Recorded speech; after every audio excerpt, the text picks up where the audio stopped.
এই লোকটি সিগারেট খাওয়ার সাহস পায় কি করে? বাসের মধ্যে এতগুলো প্যাসেঞ্জার রয়েছে, কারোর প্রতিবাদ করার প্রয়োজন মনে করেনি।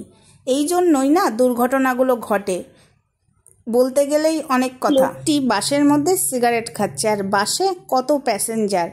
তোমরা পুরো ভিডিওটা দেখতে থাকো, তাহলেই বুঝতে পারবে।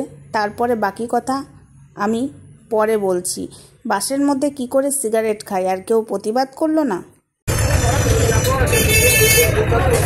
বলছি, আপনি বাসের মধ্যে সিগারেটটা খাচ্ছেন কেন দাদা? দাদা, বাসের মধ্যে সিগারেট খাচ্ছেন কেন? শুনবেই না, খাচ্ছেন কেন?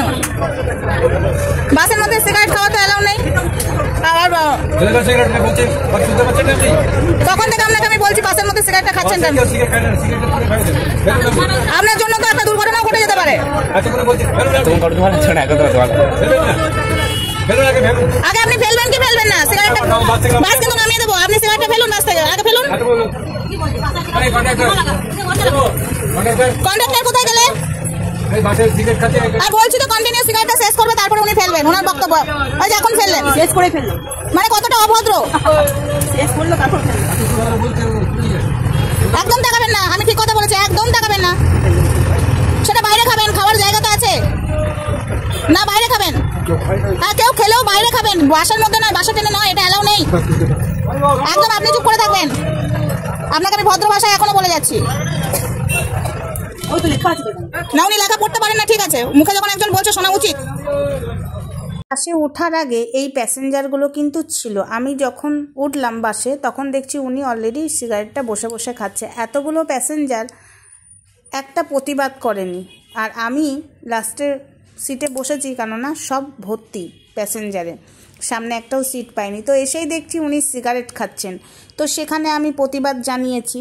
তারপরে প্যাসেঞ্জারদের মনে হলো প্রতিবাদ জানাতে হবে, কিন্তু তার আগে একটা প্যাসেঞ্জারও প্রতিবাদ করলো না। ওই মানুষটা বসে বসে সিগারেট খাচ্ছে। এত বড় সাহস হয় কি করে? আজকে একটা কথা আমি আবারও বলতে বাধ্য হচ্ছি, এই যে রেপিস্টদের এত বার না, এই কারণেই। ওই যে আমরা ভেবেছি আমাদের বাড়ির মেয়ের সাথে তো রেপ হয়নি, অন্য মেয়ের বাড়ির সাথে হয়েছে, চলো দরজা লাগিয়ে নাকে সর্ষের তেল লাগিয়ে শুয়ে পড়ো। এটাই হয়েছে। এই যে আজকে তার নমুনা দিলাম। এই লোকটি বাসে বসে সিগারেট খাচ্ছে, আমি তো পরে উঠেছি, কিন্তু এই লোকটি যখন সিগারেট খাচ্ছে, প্রত্যেকটা মানুষের বলা উচিত ছিল আপনি সিগারেট খাবেন না। সেখানে প্রতিবাদ না করে চুপচাপ সহ্য করে গেছে এবং দেখে গেছে। আর আমি প্রতিবাদ করেছি, এটাকে সহ্য না, ওরা ইচ্ছাকৃতই মানে প্রতিবাদ করতে চায়নি। কি দরকার প্রতিবাদ করতে যাব, মুখ লাগাতে যাব না? প্রতিবাদ করা উচিত। আজকে জানো তো এই যে দুর্ঘটনাগুলো ঘটে, এই যে সিগারেটটা খাচ্ছে, এই আগুনটার জন্য দুর্ঘটনাটা তো ঘটে যেতে পারতো। এতগুলো বাসে লোক রয়েছে, ক্ষতি তো হয়ে যেতে পারতোই, কি বন্ধুরা? তো আজকে এই দুর্ঘটনাগুলো যখন ঘটে তখন মানে যার দায়িত্ব থাকে, এই যে পশ্চিমবাংলায় যেরকম মমতা দি আছে, তখন দোষ হয়ে যাবে মমতাদির। কেন মমতাদি এগুলো দেখে না? মমতাদি যদি দেখে তাহলে আমরা কি করব? অবশ্যই ওনাকে দেখতে হবে। উনি যখন এই রাজ্যের দায়িত্বে আছে পশ্চিমবাংলার, ওনাকে দেখতে হবে। ওনাকে না দেখলে হবে না। কিন্তু এটাও তো মানতে হবে, আমাদেরও তো কিছু কর্তব্য থাকে, আমরাও তো সমাজে থাকি।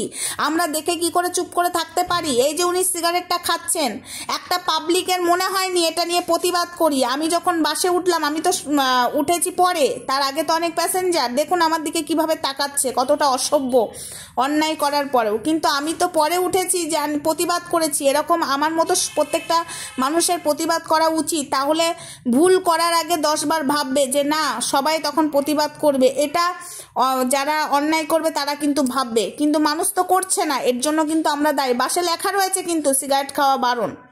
আচ্ছা, উনি পড়তে পারেন না মানলাম, অনেকে বলবে উনি হয়তো পড়তে পারে না, তাহলে প্যাসেঞ্জারগুলো কি বলতে পারেনি? আরও তো বাসে পাবলিক ছিল, তারা কি করছিল? তারা মজা দেখছিল?